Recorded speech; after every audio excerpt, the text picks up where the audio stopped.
2002 সালের বিশ্বকাপ জয়ের পর ব্রাজিলের মনে যেন এই শব্দটি গেঁথে আছে, কিন্তু টানা 5টি আসরের ফাইনাল পর্যন্ত পৌঁছাতে পারেনি ব্রাজিল ফুটবল দল। তবে এবারের বিশ্বকাপটি হতে যাচ্ছে ভিন্ন কিছু।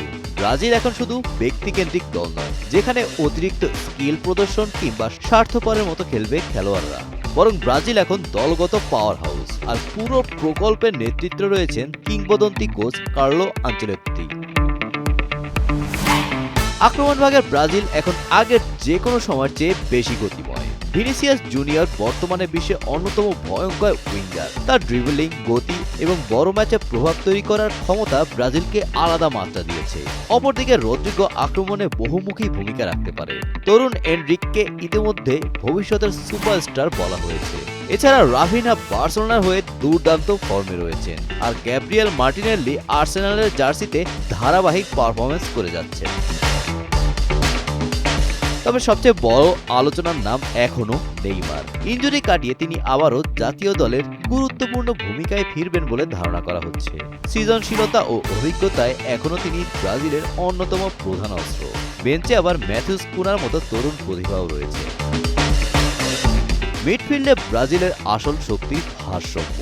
ব্রুনো গুইমারেস বর্তমানে প্রিমিয়ার লিগের অন্যতম কার্যকর মিডফিল্ডার। তার সঙ্গে ক্যাসিমিরো অভিজ্ঞতা দিয়ে রক্ষণ ও মাঝমাঠের সংযোগ তৈরি করেন। লুকাস পাকেতা আক্রমণে সৃজনশীলতা যোগ করেন, আর জলিনটন ও জাও গোমেজ মাঝমাঠে ফিজিক্যাল উপস্থিতি এনে দেয়। তরুণ অ্যান্ডে সান্তোস ভবিষ্যতের বড় ভরসা হিসেবে উঠে আসছেন। রক্ষণভাগের নেতৃত্ব দেবেন মার্কুইনোস। তার সঙ্গে গ্যাব্রিয়েল মাগালহেইস এবং এডার মিলিটাও আধুনিক ফুটবলের আদর্শ সেন্টার ব্যাক জুটি করতে পারেন। তরুণ লুকাস বারেলদো ইতিমধ্যে নজর কাটছে। গোলবারের নিচে আবারও থাকবে বিলাসিতা। অ্যালিসন বেকার এবং এডারসন বিশ্বের সেরা গোলরক্ষকদের মধ্যে অন্যতম। তবে এবারের ব্রাজিল দলের মূল ভারসাম্য তাদের কোচ আনচেলত্তি। আনচেলত্তি কোনো স্থির ফরমেশনে খেলা পরিচালনা করেন না, বরং খেলোয়াড়দের সঙ্গে সামঞ্জস্য করে দলের ট্যাকটিক্স নির্ধারণ করেন। এসি মিলানে থাকাকালীন তিনি 4-3-2-1 ফরমেশনের সাফল্য এনে দিয়েছিলেন। রিয়াল মাদ্রিদে এসে 4-3-3 ফরমেশনে দশম চ্যাম্পিয়ন্স লিগ বা লা ডেসিমা জিতে। এরপর 4-2-2 ফরমেশনও ব্যবহার করতে দেখা যায় তাকে।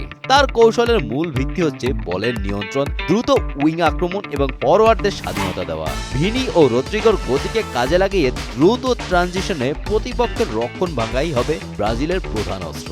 সব মিলিয়ে অভিজ্ঞতা ও তরুণ প্রতিভার অসাধারণ মিশেলে 2026 বিশ্বকাপের নতুন রূপের ব্রাজিলকে আবারও সাম্বা ফুটবলের রাজত্ব ফিরিয়ে আনার অন্যতম দাবিদার হিসেবে দেখা হচ্ছে।